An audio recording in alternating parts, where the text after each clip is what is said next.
Sir, what role did India's ancient ports play in maritime trade across the Indian coast? See, all the ancient civilizations, whether in India or elsewhere, they have all taken birth in the river valleys and also along the coast because it was the sea which was the most important, you can say, way through which they would make contacts and they would reach the other uh, people and civilizations. So, in the ancient India, for example, we have had Indus Valley civilization, and we come across the ports which were there and which had, in fact, shipbuilding facilities also, like the Lothal in Gujarat. So Lothal had a trading contact with the Middle East countries and with Bahrain, and the port was called Dilman. And in the Middle East, in this valley, this Lothal was known as, this entire region was known as Meluha. So that way, we had a very thriving trade where we can find uh, grains, cotton, as well as beads and other kinds of luxuries they were being exchanged. So yes, it was a very important medium of exchange and interaction. How did these ports influence cultural exchange and India's trade between India and other civilizations?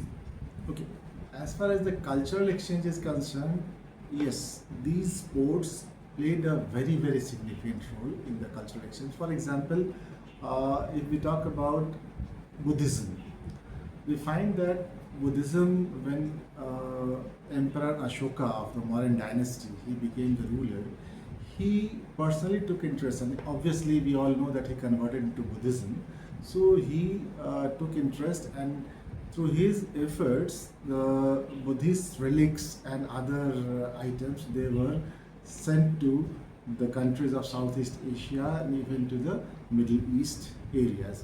So that way, Buddhism. In fact, we have some South Indian ports near Madurai where Buddhist centers they had emerged, and they had a thriving because they will travel and they would go and deliver their sermons and all these things. So that is how the cultural exchange. Plus, there is one more important thing that we need to understand, that Hinduism, Islam.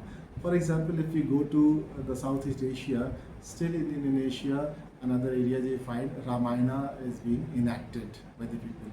In fact, in Thailand, till the 20th century, the rulers they had the title of Rama 1, Rama 2, Rama 3, Rama 4. But the fact remains that they were Buddhist rulers. So that way, these cultural exchanges we can find. In what ways did these old ports influence the rise of modern ports along with the Indian coast? Uh, if we talk about the old ports, these were very natural ports. And when we talk about the modern ports, let me come to the modern period, that is the colonial period or even pre-colonial period. What we find that over time, the old ports, they because of certain geographical problems, that their function, their capacity that decreases. So it is in the nearby area that the new ports are developed or they take place. For example, on the western coast we have the port of Bharukach, right, or Bharuch. So after it was very thriving port in the ancient period, but after that we find the rise of Surat, and then after Surat we find it was Bombay, which was developed by the British colonial rule. And this Bombay, in fact, it served as more as a kind of an imperialistic center, catering to the needs of the British rule rather than being the center of the merchant community itself. So that way, yes, the old ports they gave way to certain new ports. For example, in Bengal, it was Hooghly, which was there in the pre-modern period. But after 1698, the British developed Calcutta. Can you discuss how these ports contributed to religion identities that persist today? Okay, so you talk about the regional identities.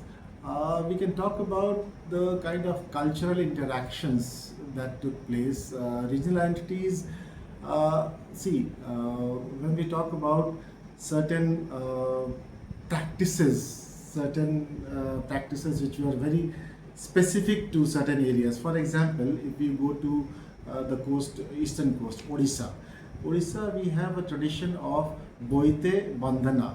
Boite means the large ships, Bandhana means the prayer. So what we find that every year this is the annual festival, and that is on the auspicious day of this Purnima, the Kartik Purnima. So where the women folk and the entire public, they go and worship the ships, and the replicas are floated into the river Mahanadi. So what does this signify? The significance is that it is the ancient tradition that these people used to trade with the Southeast Asian countries, and it is this, the Kartik Purnima is significant because before that the sea is very very violent, monsoon etc. and all these things, and from Kartik Purnima itself the navigation started and the sea voyages would be taken. So that way on the western coast also it is the same thing, similar practices. So that's how the regional identity is. How did the political landscape, such as the rise of regional kingdoms, affect the fortune of these ports? To be very honest, in Indian context, we have seen that the ports were not at all influenced by the political dynasties. It was, in fact, if you would be surprised to know that the merchant communities and the guilds, they were the ones who really took care of the ports, and the political power had the only role of collecting taxes. So that way, when you talk about the political landscape affecting the ports and its development, it is not so as it was directly affected and influenced by the merchant communities, right? Yes, even the political rulers, they used to appoint certain port officials. That's all. Their role was there. They did not interfere in what kind of trade is being done, from where they are trading and all these things. They would never interfere. So that way it is the merchant communities, the big merchant houses and the merchant princes, those who were the ones who actually influenced the port activities. What technological or navigational innovations emerged in these ports that influenced later maritime practices? When we talk about the technology, we need to understand one thing, that geography, and in particular what we have to say, that the monsoon winds, they played a very very prominent role. Our navigation was based on monsoon, because monsoon, it is a typical, monsoon does not mean rainfall, it is a pattern of wind, taking advantage of which we can sail and we can come back. So that way monsoon was one of the navigational, you can say, technologies. Plus we had different kinds of ship building traditions emerging in different areas. For example, in the eastern coast we had Bengal, Tamralipti and all these areas which were very flourishing, you can say, shipbuilding centers. On the western coast also. In fact, you would be surprised to know that when the Europeans came to India, Bengal shipbuilding was much more better than the European shipbuilding because of the decks, the flushed deck. That is one of the things. Plus one more thing that we need to understand, that our navigation technology, for example, we all know about the compass, which always points towards the north. But in India, we had these kinds of celestial navigation, the stars, the pole stars, the rooms, and in fact the phases of moon. So these were being studied by these navigators, and because of that their navigation was foolproof and they would do. So these kinds of navigations were there. They were, yes, they were still used, but after the coming of compass, it was an additional advantage that they could make use of these kinds of things. What archaeological or archival evidence do we have that sheds lights on these ports' global connection? See, right from the ancient period, we have certain ports in the south like Puhar or the Kaveri Patnam, Muziris and all. So there we find that the hoards of Roman coins have been found.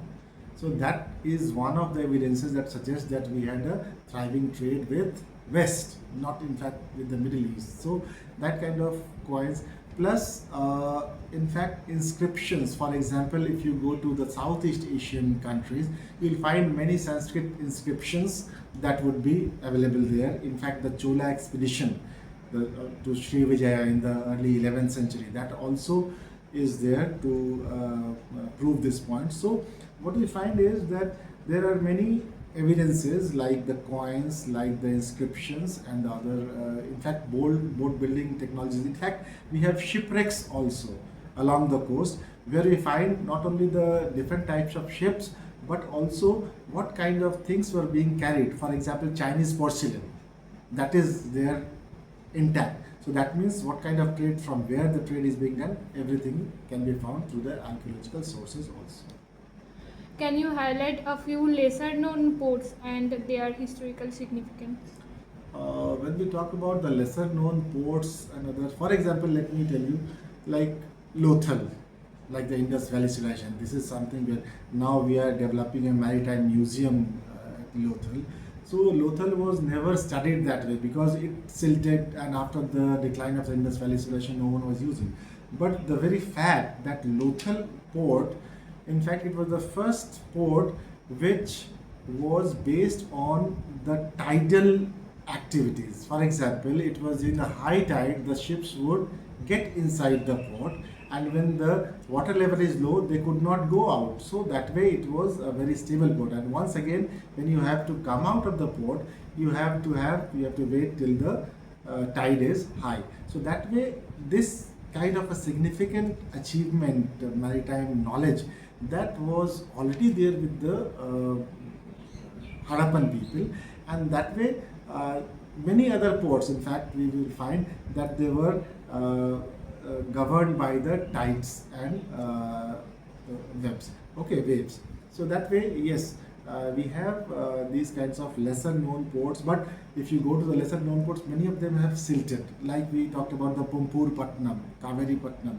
Still, we have Negapatnam. Negapatnam was an ancient port that was there from the 8th century onward itself. But when the Dutch came, they made it their headquarters. So that way it was further developed and expanded. So lesser known ports, in fact, many of them retained their importance and prominence, and many of them declined. For example, Surat. It was a very important port, but till the time the British did, when the British made Bombay as their capital or as their port, after that Surat, we find it gradually declined. For example, in Calcutta rose and Hooghly declined. So that way there were many ports which had thriving trade, but because of the imperialistic considerations, these ports gave way to the new ports, and or they were fortified and their structure and nature changed.